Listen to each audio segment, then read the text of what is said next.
శ్రీమాత్రే నమః శ్రీ గురుభ్యో నమః హరి ఓం. యా దేవి సర్వభూతేషు శక్తి రూపేణ సంస్థ నమస్తస్సై నమస్తస్సై నమోస్తస్సై నమో నమః. ఈరోజు వీడియోలో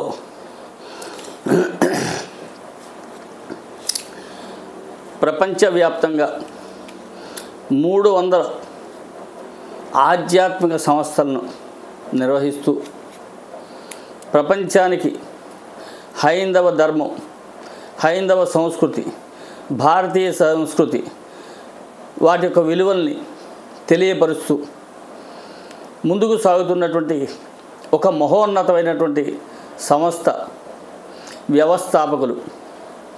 అట్లాగే ఈరోజు ప్రపంచవ్యాప్తంగా హిందువులందరినీ ఒక తాటి మీదకి నడిపిస్తున్నటువంటి మహోన్నత సంస్థ, హిందువులు గర్వించదగిన సంస్థ, హిందువుల కోసమే ఏర్పడినటువంటి సంస్థ, హిందూ ధర్మరక్షణ కోసమే ఏర్పడినటువంటి సంస్థ అయినటువంటి విశ్వ హిందూ పరిషత్ యొక్క వ్యవస్థాపకులు అయినటువంటి స్వామి చిన్మయానంద సరస్వతి గారి గురించి ఈరోజు ఈ వీడియోలో కొన్ని విషయాలు చెప్పాలి అనుకుంటున్నాను.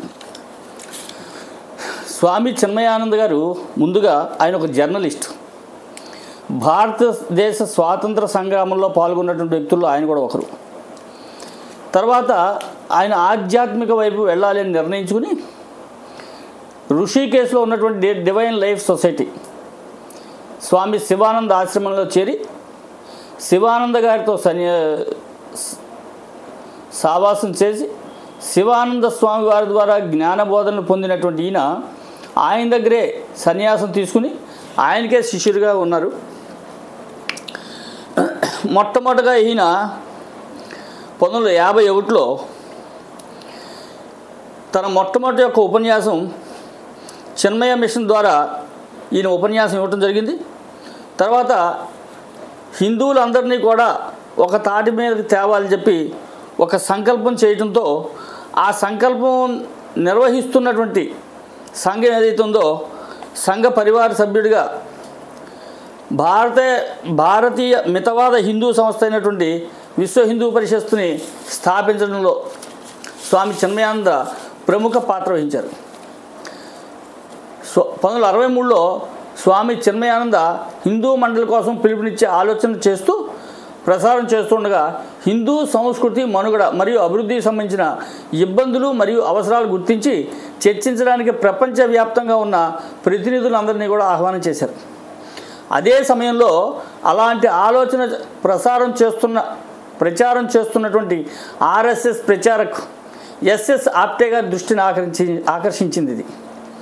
అదే సంవత్సరంలో కన్యాకుమారిలో ఆ సమయంలో ఆర్ఎస్ఎస్ నిర్వహిస్తున్నటువంటి వివేకానంద రాక్ మెమోరియల్ ఏదైతే ఇవాళ కన్యాకుమారిలో ఉన్నటువంటి వివేకానంద రాక్ మెమోరియల్ ఉందో దాని నిర్మాణం జరుగుతున్న సమయంలో దానికి కావాల్సినటువంటి నిధులను కూడా చిన్మయ మిషన్ వారు ఒక 10,000 రూపాయలు విరాళంగా సేకరించడం జరిగింది.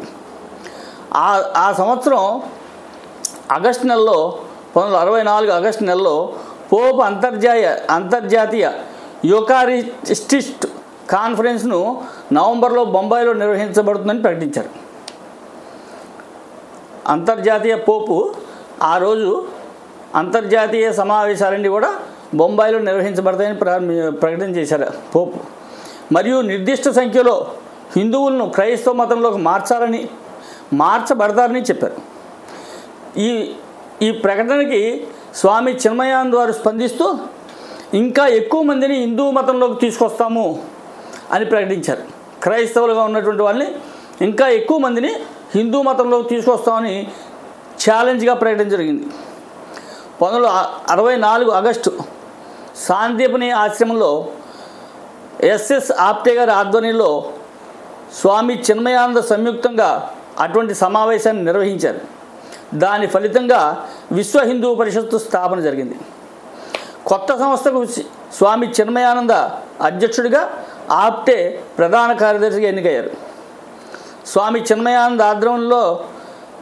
చిన్మయానంద ఆధ్వర్యంలో స్థాపించబడిన విశ్వ హిందూ పరిషత్తు నేటికి అనేక కోట్లాది మంది హిందువుల్ని ఏకీకృతం చేస్తూ విశ్వవ్యాప్తంగా ఉన్నటువంటి హిందువుల యొక్క ఏకైక సంస్థగా నిలబడి హిందువులకు కావాల్సినటువంటి మార్గదర్శనాన్ని చేస్తూ హిందువుల యొక్క సంరక్షణ బాధ్యత అంతా కూడా విశ్వ హిందూ పరిషత్ తన భుజాల మీద వేసుకుని ముందుకు సాగుతుంది. 1969లో బెంగళూరులో కొత్తగా ప్రారంభించబడినటువంటి స్వామి చిన్మయాన మిషన్ హాస్పిటల్లో ఆయనకి చికిత్స మొట్టమొదటి రోగిగా మార్చడం జరిగింది. స్వామి చిన్మయ మిషన్ వాళ్ళు బెంగళూరులో 69లో హాస్పిటల్ ఒకటి ప్రారంభించారు చిన్మయ మిషన్ తరఫున. దానికి ఆయనే మొట్టమొదటి ప్రధాన పేషెంట్గా కూడా జరుగుతుంది. ఆయనకి ఆ మొదటి గుండెపోటు వచ్చింది. 1980లో వేసవిలో అతను జ్ఞాన యజ్ఞాల వరుస కోసం యునైటెడ్ స్టేట్స్లో ఉన్నప్పుడు ఆయనకి మరొకసారి గుండెపోటు రావడం జరిగింది. దానికి బైపాస్ సర్జరీ చేయడం కూడా చేయించుకోవాల్సి వచ్చింది. 1926 జూలై 93న ఆయన శాన్ డియాగో కాలిఫోర్నియాలో మరుసటి రోజు లాస్ ఏంజల్స్లో జరగవలసిన యజ్ఞ శిబిరానికి ఒక రోజు ముందు ఒక భక్తుడు ఇంట్లో ఉండగా ఆయనకి మళ్ళా తిరిగి గుండెపోటు వచ్చింది. శ్వాస సంబంధమైనటువంటి ఇబ్బంది కలిగింది. లా జిల్లాలోని స్క్రిప్ట్స్ మెమోరియల్ హాస్పిటల్కి తీసుకెళ్లారు ఆయన్ని. తర్వాత ఆయన్ను షార్ప్ మెమోరియల్ హాస్పిటల్కి మళ్ళీ బదిలీ చేయడం జరిగింది. అక్కడ ఆయన జూలై 29 క్వింటాపుల్లో బైపాస్ సర్జరీ చేయించుకున్నారు. కానీ అతని పరిస్థితి విషమంగా మారింది. అతనికి లైఫ్ సపోర్ట్ సిస్టంలో ఉంచబడింది. ఆయన 5 రోజుల తర్వాత ఆగస్టు 3, 1993 సాయంత్రం 5:45 ఆయన యొక్క 77 సంవత్సరాల వయసులో మరణించారు. ఆయన అనుచరులు ఆ తేదీని మహాసమాధి దినంగా గుర్తించారు కూడా. ఆగస్టు 7, 1993న ఆయన మృతదేహం భారతదేశానికి తిరిగి వచ్చింది. వేలాది మంది ప్రజల అశ్రు నయనాలతో ఢిల్లీలోని ఇందిరాగాంధీ అంతర్జాతీయ విమానాశ్రయంలో వచ్చారు.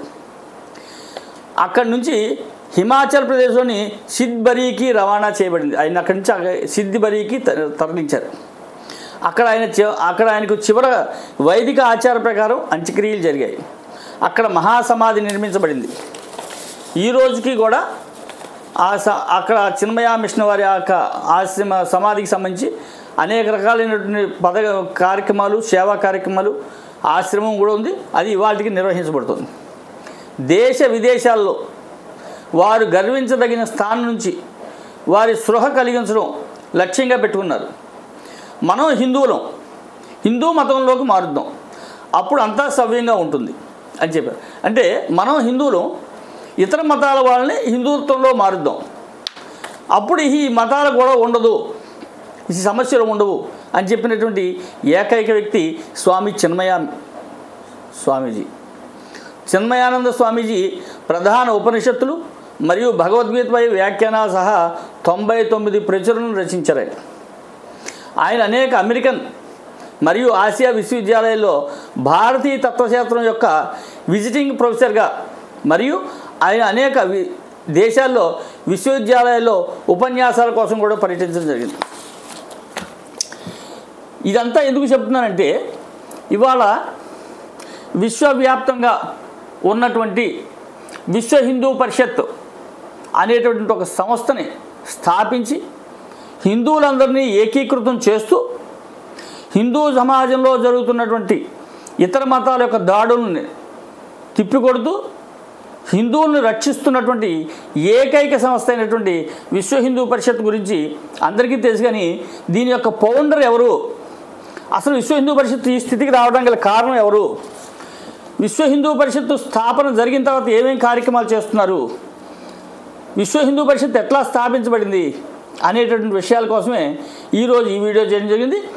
ఈ వీడియోని లైక్ చేయండి, 10 మందికి తెలియజేయండి. ఇవాళకి ఇస్కాన్ సంస్థ ఎంతో ప్రపంచంలో స్వామి చిన్మయ మిషన్ కూడా అంతే స్థితిలో ఉంది. వాళ్ళు చేస్తున్నటువంటి ఆధ్యాత్మిక కార్యక్రమాలు, సేవా కార్యక్రమాలు వెలకట్టలేనివి. హిందూ సమాజంలో వెలకట్టలేనటువంటి శక్తివంతమైనటువంటి కార్యక్రమాలు చేస్తున్నారు. ప్రపంచం నలుమూలలా కూడా ఈరోజు చిన్మయ మిషన్ వాళ్ళు తమ యొక్క శిష్య బృందంతో హైందవ సంస్కృతి సాంప్రదాయాల్ని ప్రచారం చేస్తూ, సమస్య వచ్చిన చోటల్లా సమస్యను పరిష్కారం చేస్తూ, విశ్వ హిందూ పరిషత్తు RSS సంఘ పరివారంతో కలిసి ముందుకు వెళ్తూ హిందూ సమాజాన్ని ఏకీకృతం చేస్తున్నటువంటి సంస్థ విశ్వ హిందూ పరిషత్, దాని ఫౌండర్ స్వామి చిన్మయానంద అని తెలియజేయడానికి యావత్ హిందూ సమాజం కూడా గర్వపడాల్సిన అవసరం ఉంది. హరి ఓం తత్స్. ఈ వీడియోని లైక్ చేయండి, 10 మందికి షేర్ చేయండి, అట్లాగే 10 మంది సబ్స్క్రైబ్ చేయండి. సర్వే జనా సుఖినో భవంతు. హరి ఓం తత్సత్.